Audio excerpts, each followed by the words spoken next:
आज की इस वीडियो में हम करने वाले हैं प्रश्नावली 14.1 का दूसरा प्रश्न। पहला प्रश्न हम कर चुके हैं। आपने वीडियो नहीं देखी है तो डिस्क्रिप्शन में लिंक है, जाकर अवश्य देखिए। प्रश्न क्रमांक 2 किस प्रकार है।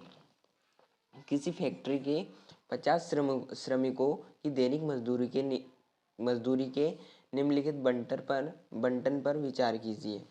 तो दैनिक मजदूरी रुपयों में हमें क्या दिए, 500 520। इस प्रकार हमें दैनिक मजदूरी दी गई है। और श्रमिकों की संख्या 12, 14, 8, 6 और 10 दी है। और आगे लिखा है, एक उपयुक्त विधि का प्रयोग करते हुए इस फैक्ट्री के श्रमिकों की माध्य दैनिक मजदूरी ज्ञात कीजिए। तो इनकी माध्य निकालना है इनकी दैनिक मजदूरी का। तो कैसे निकालते हैं माध्य निकालने की। वैसे तो 3 विधियां हैं, प्रत्यक्ष विधि, कल्पित विधि और एक पग विचलन विधि। तो सबसे सरल होती है जो प्रत्यक्ष विधि। तो हम प्रत्यक्ष विधि से करने वाले हैं। और चलिए शुरू करते हैं। देखिए इसमें 2 चीज दी है हमें, दैनिक मजदूरी और श्रमिकों की संख्या। तो इसे हम खड़े कॉलम में बना लेंगे। पहले तो फर्स्ट काम यही रहता है हमारा, दैनिक मजदूरी। इसे ही हम वर्ग अंतराल बोलते हैं, दैनिक मजदूरी। ठीक है, इसके बाद क्या है, श्रमिकों की संख्या। श्रमिकों की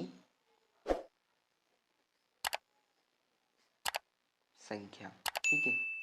इसे हम एफ से डिनोट्स करते हैं, एफ से प्रेजेंट करते हैं, यानी कि फ्रीक्वेंसी होती है ये।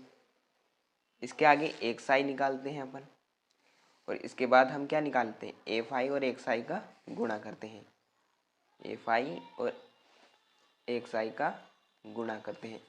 तो हमें पहले तो प्रश्न में से यही लिखना है, दैनिक मजदूरी का आंकड़ा। तो ये मैं लिखता हूँ।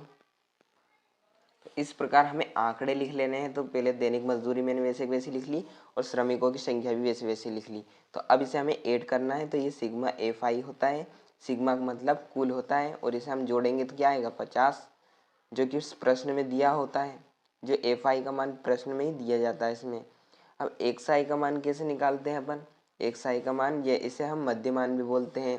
जैसे 500 और 520 को जोड़ेंगे तो क्या आएगा अपना, 520 और 500 को जोड़ेंगे तो 1020 आएगा। इसमें हमें 2 का भाग लगा देना है।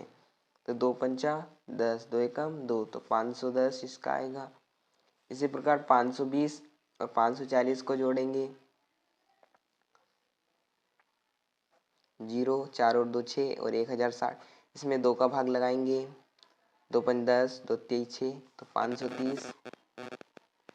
इस प्रकार से अब इसमें हमें मालूम पड़ जाता है कि कौन सी संख्या, जैसे 540 और 560 के बीच कौन सी संख्या, 550 इसका अंतर है ना। 560 और 580 के बीच 570। इसी प्रकार 580 और 600 के बीच 590। अब एफ आई और एक्स आई कैसे निकालते हैं अपन, तो इसे एफ आई और एक्स आई का गुणा कर देते हैं और लिख देते हैं। तो मैंने किया 12 का 510 में, तो 12 का 0 में किया तो 0, 12 एकम 12, हासिल है 1, 12 पंच 60 और 1 61। इसी प्रकार 14 का किया, 0 में 14 का 0, 14 तिया 42 की 2, हासिल आई 4, 14 पंचा 70 और 4 74। अब 8 का गुणा 550 में करेंगे तो 0, 8 45 की 0, हासिल आई 4, 8 45 और 4 44।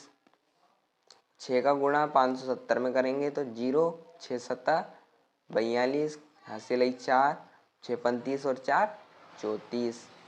इस प्रकार 10 का गुणा 590 में करेंगे तो क्या आ जाएगा, 1 0 बढ़ जाएगी। तो 10 का गुणा 0 में किया 0, 10 नाम 90 की 9, 0 हासिल 9, 10 पन 50 और 9 59। तो इसका भी हमें योग करके लिखना है। सिग्मा एफ आई एक्स आई का क्या आएगा, तो 0 0 0, 2 और 2 4 और 2 6। ठीक है। अब 1 4 5, 5 4 9, 9 4 13, 13 9 22 की 2, हासिल 2, 6 और 2 8 और 8 7 15, 15 4 19, 19 3 22 और 22 5 27। तो ये 27,260 हो गया। अब क्या सूत्र लगाना है हमें, प्रत्यक्ष विधि का सूत्र लगाना है और आंसर आ जाएगा अपना। तो मैंने लिखा प्रत्यक्ष विधि